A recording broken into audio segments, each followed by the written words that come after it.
Greetings, fellow moviegoers, and welcome to Movie Central. Let's talk about movies, TV shows based on movies, toys based on movies, games based on movies, and rides based on movies. I'm your host, Mr. CCS, and this is my pet gorilla, George. Wally.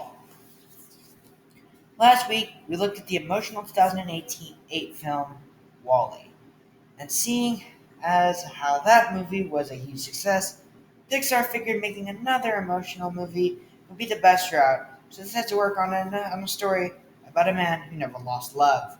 And sure enough, the movie was a success critically and financially. But what are my thoughts on it? Today we're going to find out. This is Up. Carl Fredrickson, voiced by Ed Asner, a 78-year-old balloon salesman, is about to fulfill his lifelong dream, tying thousands of balloons to his house. He flies away to South American wilderness.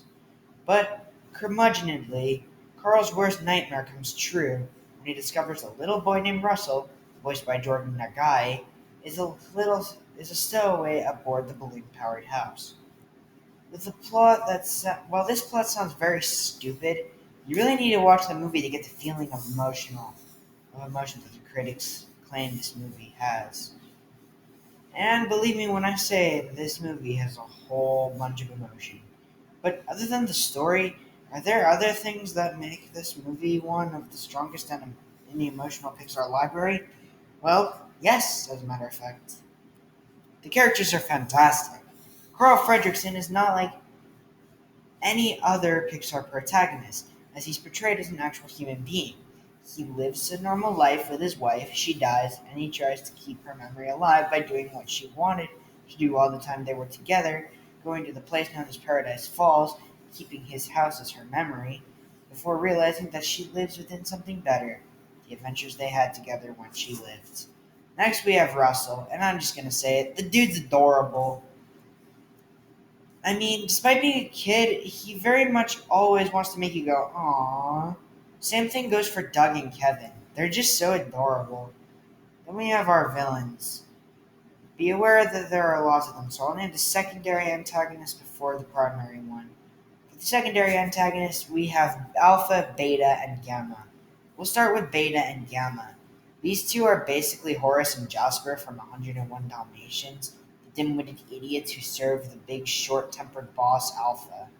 Yes, he's got an intimidating look, but when you hear his voice, let's just say you'll chuckle a lot.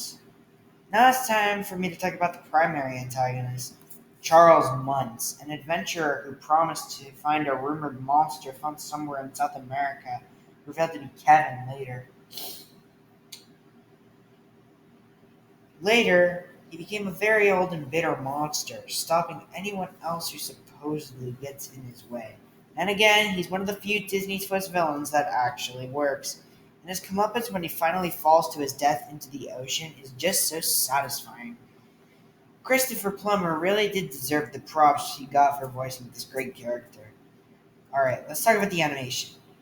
And once again, the animation still really holds up. The shots of the landscapes actually look genuine, and overall, the movie has a very nice feel. As for the score was done by Michael Giacchino, who gives another one of his best scores of all time. It always sounds so genuinely crafted and very much well done. So, yeah, Up is another one of Pixar's great movies. If you haven't checked it out, then please take the time to do it. I'm going to give it the score it deserves, a 10 out of 10. Adventure is out there! Well, that's it for this review. Feel free to leave your thoughts on the movie below. Tune in next week when I take a look at Toy Story 3. With that said, my name is Mr. CCS, this is Movie Central, and that, my friends, is a wrap. See you next week.